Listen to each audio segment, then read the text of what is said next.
Elementary ज्ञान। Today we are going to discuss water of crystallization. Water of crystallization क्या होता है? तो कुछ सॉल्ट्स ऐसे होते हैं जिनमें water molecules as an essential part of their crystal structure present होते हैं। और जैसा कि इसके नाम से ही पता चलता है, water of crystallisation.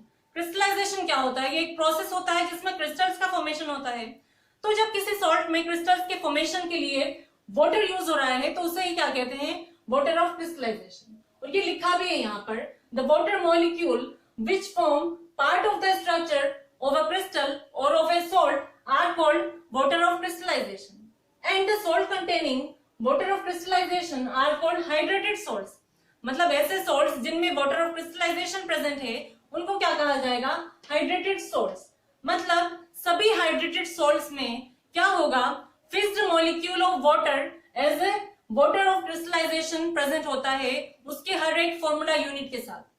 Formula unit हमने यहाँ क्यों यूज किया है? क्योंकि हम सॉल्ट्स की बात कर रहे हैं और हम ये जानते हैं सॉल्ट्स आर आयोनिक कंपाउंड्स। मतलब ये आयोन से मिलकर बने होते हैं और आयोन्स के लिए या आयोनिक कंपाउंड्स के लिए मॉलिक्यूल्स के प्लेस पर फॉर्मूला यूनिट यूज किया जाता है।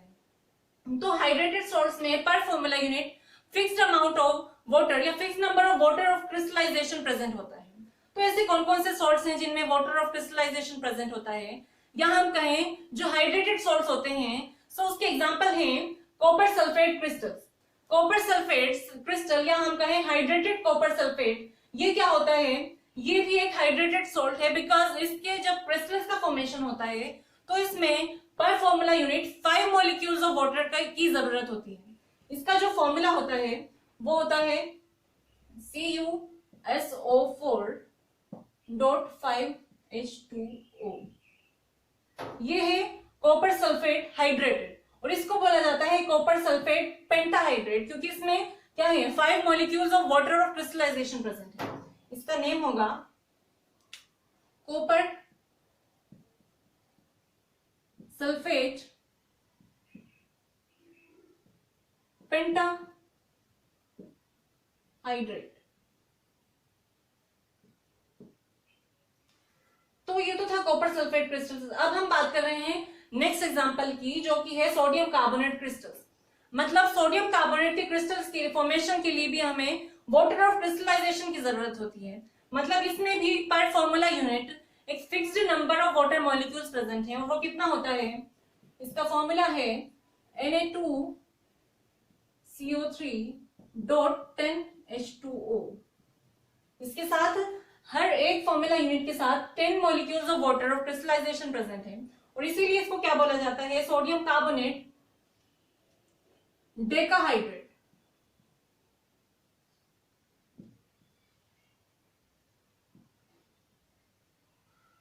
डेकाहाइड्रेट क्योंकि इसमें 10 मॉलिक्यूल्स ऑफ वाटर प्रेजेंट है एज ए क्रिस्टलाइजेशन।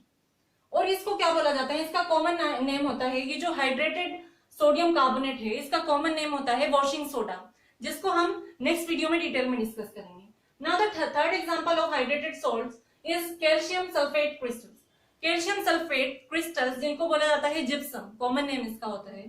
तो इसके भी पर formula unit 2 molecules of water use होता है और वाटर ऑफ क्रिस्टलाइजेशन यूज होता है और इसलिए क्या होता है? ये भी हाइड्रेटेड सॉल्ट है। इसका फॉर्मूला होता है CaSO4.2H2O।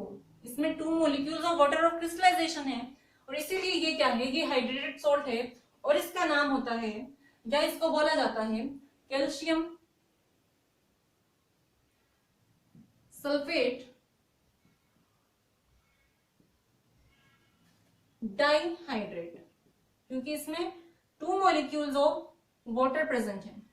Now the fourth example is iron sulphate crystals या हाइड्रेटेड आयरन सल्फेट। इसका फॉर्मूला होता है FeSO4.7H2। मतलब आयरन सल्फेट के एक फॉर्मूला यूनिट के साथ 7 molecules of water of crystallisation present है और इसलिए इसका नेम होता है आयरन सल्फेट हेप्टाहाइड्रेट क्योंकि इसमें क्या है? 7 मॉलिक्यूल्स ऑफ वाटर प्रेजेंट है। तो ये है iron sulphate heptahydrate. So these are hydrated salts. सबसे पहले कौन सा था, copper sulphate, then sodium carbonate crystals, then calcium sulphate crystals, उसके बाद हमने देखा आयरन सल्फेट क्रिस्टल्स। तो ये जो हाइड्रेटेड सॉल्ट्स हैं इनमें जो वाटर मॉलिक्यूल्स प्रेजेंट हैं as an essential part of their crystals, तो इनकी वजह से ये सॉल्ट्स, आपको लग रहा होगा कि इसमें वाटर प्रेजेंट है तो ये ड्राई नहीं होंगे, मतलब वेट फॉर्म में होंगे। ऐसा नहीं है, ये जो वाटर इसमें प्रेजेंट है ये इनको वेट नहीं करता है, बल्कि ये परफेक्टली ड्राई होते हैं, क्योंकि ये फ्री मॉलिक्यूल प्रेजेंट नहीं है, वाटर यहाँ पर फ्री फॉर्म में नहीं है, जबकि इसके साथ ही इसके क्रिस्टल स्ट्रक्चर में प्रेजेंट है, इसीलिए ये क्या होते हैं, ये भी ड्राई फॉर्म में ही होते हैं, परफेक्टली क्रिस्टल होते हैं। और the next point is the water of crystallization gives the crystals their shape and in some cases they it imparts them colour. मतलब ये जो क्रिस्टल्स हैं, हाइड्रेटेड क्रिस्टल्स, इनमें क्या हो रहा है, इनमें जो इनकी शेप होती है, क्रिस्टल्स क्या होते हैं, रेगुलर शेप होती है उनकी, जैसे कि क्यूबिकल हो गई, रोम्बस होती है, रोम्बिकल शेप होती है, तो वो सब किसकी वजह से होती है, इस वाटर ऑफ क्रिस्टलाइजेशन की वजह से। For example copper sulphate crystals की अगर हम बात करें, तो ये जो हाइड्रेटेड कॉपर सल्फेट है, तो इसमें वाटर, ये जो वाटर ऑफ क्रिस्टलाइजेशन है, इसकी वजह से कॉपर सल्फेट का जो कलर होता है क्रिस्टल्स का, वो होता है ब्लू, और इसीलिए इसको जाना जाता है ब्लू विट्रियोल के नाम से।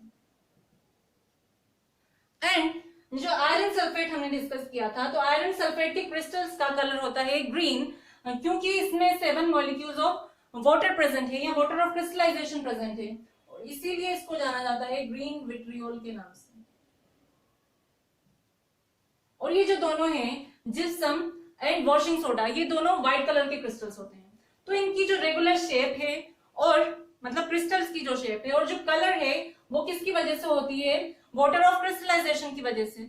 और जब ये वाटर ऑफ क्रिस्टलाइजेशन इनमें से रिमूव कर दिया जाए, तो इनकी जो रेगुलर शेप होती है और जो कलर होते हैं वो खत्म हो जाते हैं, वो चेंज हो जाते हैं। तो अब हम ये देखेंगे कि वो चेंज कैसे होते हैं।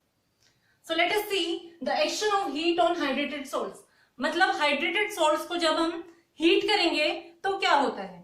तो जैसा कि हमने अभी डिस्कस किया कि हाइड्रेटेड सॉल्ट्स में जो कलर होता है और शेप उनकी जो रेगुलर होती है, क्रिस्टलाइन शेप, वो किसकी वजह से होती है, उनके वाटर ऑफ क्रिस्टलाइजेशन से। तो जब उनको हम हीट कर देंगे, तो हीट करने पर क्या होगा, when hydrated salts are heated strongly they lose their water of crystallization. मतलब उनमें जो वाटर ऑफ क्रिस्टलाइजेशन प्रेजेंट होगा वो क्या होगा, वेपराइज हो जाएगा हीट करने पर। और जब वो उनका वाटर ऑफ क्रिस्टलाइजेशन उसमें से रिमूव हो जाएगा, तो क्या होगा, उनका जो शेप होता है, रेगुलर स्ट्रक्चर, और उनमें जो कलर होता है वो भी रिमूव हो जाएगा, और वो क्या बन जाएंगे, वो पाउडरी सब्सटेंस बन जाते हैं, कलरलेस या व्हाइट कलर में बन जाते हैं। And the salts which have lost their water of crystallisation are called anhydrous salt. मतलब जब हाइड्रेटेड सॉल्ट को हमने हीट कर दिया, और हीट करने पर जब उसमें से क्या निकल गया, वाटर ऑफ क्रिस्टलाइजेशन रिमूव होगा, तो उसको क्या बोला जाएगा, उस सॉल्ट को बोला जाता है एनहाइड्रस सॉल्ट। मतलब एनहाइड्रस सॉल्ट में वाटर ऑफ क्रिस्टलाइजेशन नहीं होता है। फॉर एग्जांपल अगर हम बात करें ब्लू विट्रियोल की, ब्लू विट्रियोल हमने क्या देखा था, कॉपर सल्फेट के साथ 5 मॉलिक्यूल्स ऑफ वाटर प्रेजेंट थे। सो CuSO4 डॉट 5H2O, ठीक है, यही होता है कॉपर सल्फेट हाइड्रेटेड। तो जब हम इसको स्ट्रांगली हीट करेंगे, तो स्ट्रांगली हीट करने पर ये क्या होगा, इसमें से जो वाटर ऑफ क्रिस्टलाइजेशन है वो अलग हो जाता है, और क्या बच जाता है, सिर्फ CuSO4, और ये मॉलिक्यूल्स जो हैं ये वेपराइज हो गए इसमें से। तो ये जो था, ये तो था हाइड्रेटेड सॉल्ट, हम जानते ही हैं हाइड्रेटेड सॉल्ट, या हम कहें कॉपर सल्फेट क्रिस्टल्स। और अब ये क्या बच गया हमारे पास, ये बना एनहाइड्रस कॉपर सल्फेट। मतलब इसमें से वाटर ऑफ क्रिस्टलाइजेशन रिमूव हो गया, और इसका जो रेगुलर शेप था, क्रिस्टलाइन स्ट्रक्चर था, वो खत्म हो जाता है। और ये जो था हाइड्रेटेड सॉल्ट, ये पहले था ब्लू कलर का, और जब इसमें से वाटर ऑफ क्रिस्टलाइजेशन रिमूव हो गया, तो ये किस कलर का बन जाता है, ये व्हाइट कलर का सॉल्ट हमारे पास बच जाता है, पाउडर फॉर्म। तो ये थी action of heat on hydrated salt, मतलब कॉपर सल्फेट या और भी किसी हाइड्रेटेड सोल्ट को जब हम गर्म करेंगे ज्यादा हीट से, मतलब तेज गर्म करेंगे, तो क्या होगा, उनमें से वाटर ऑफ क्रिस्टलाइजेशन या जो जितने मॉलिक्यूल्स उसके साथ अटैच थे वाटर के, वो रिमूव हो जाते हैं और वो एनहाइड्रस सोल्ट में कन्वर्ट हो जाते हैं। और इस प्रोसेस को बोला जाता है डिहाइड्रेशन। डिहाइड्रेशन मतलब इसमें से वाटर मॉलिक्यूल रिमूव हो रहे हैं। And this dehydration is a reversible process. मतलब रिवर्सिबल क्या होता है, जो हमने डिहाइड्रेशन किया है इससे हम वापस से क्या कर सकते हैं, हाइड्रेटेड सोल्ट ऑब्टेन कर सकते हैं। रिवर्सिबल प्रोसेस है। जैसे कि हमने क्या किया, हमने इसको हीट किया तो ये एनहाइड्रस सोल्ट में बदल गया। अब हम वापस से जब इस एनहाइड्रस सोल्ट को वाटर में डिसॉल्व कर दें तो क्या हो जाएगा, ये फिर से हाइड्रेटेड सोल्ट बन जाता है। इसकी जो रिएक्शन होती है वो देख लीजिए। हमने क्या किया, एनहाइड्रस सोल्ट जो है कॉपर सल्फेट का CuSO4, जब हमने इसकी रिएक्शन करवाई या डिसॉल्व किया वाटर में, तो ये क्या करेगा, 5 मॉलिक्यूल्स ऑफ वाटर के साथ रिएक्ट करके क्या बना लेगा, वापस से हाइड्रेटेड कॉपर सल्फेट, या फिर इसके क्रिस्टल्स वापस से ऑब्टेन किया जा सकते हैं। और ये जो व्हाइट कलर में था इसका कलर फिर से ऑब्टेन कर लिया जाएगा ब्लू, क्योंकि इसमें क्या हुआ, इसमें फिर से वाटर ऑफ क्रिस्टलाइजेशन अटैच हो गया है। सो ये जो प्रॉपर्टी होती है कॉपर सल्फेट की, जब ये क्या होता है, हाइड्रेटेड टू एनहाइड्रस सोल्ट में बदल जाता है, तो जो एनहाइड्रस कॉपर सल्फेट है इसको यूज किया जाता है किसी भी सॉल्यूशन में मॉइस्चर या वाटर को डिटेक्ट करने के लिए। मान लीजिए आपके पास कोई सॉल्यूशन गिवन है और आपको ये पता करना है कि उसमें मॉइस्चर प्रेजेंट है या वाटर प्रेजेंट है, तो हमें क्या करना होगा, हम उससे जो लिक्विड है which is to be tested, उस लिक्विड की कुछ ड्रॉप्स इस एनहाइड्रस कॉपर सल्फेट में डाल देंगे। तो इससे क्या होगा, अगर उसमें पानी प्रेजेंट होगा तो इसका कलर जो है ये ब्लू हो जाएगा, और अगर कलर चेंज नहीं होगा, व्हाइट ही रहेगा, दैट मीन्स वो जो है लिक्विड हमारे पास उसमें वाटर प्रेजेंट नहीं है। So this was all about water of crystallization. I hope आपको समझ में आ गया होगा।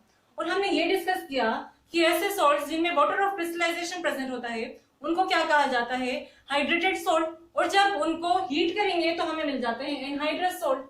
और ये जो डिहाइड्रेशन प्रोसेस होता है ये रिवर्सिबल होता है, मतलब इसको रिहाइड्रेट किया जा सकता है और फिर से हम क्या कर सकते हैं, उनकी जो क्रिस्टल्स की ओरिजिनल शेप होती है और कलर होता है वो ऑब्टेन किया जा सकता है। I hope this has been clear to you now. Now I'll be meeting you in the next video. अगर आपको वीडियो अच्छी लगी हो तो please like and share and also subscribe to my channel elementary Gyan. Thank you.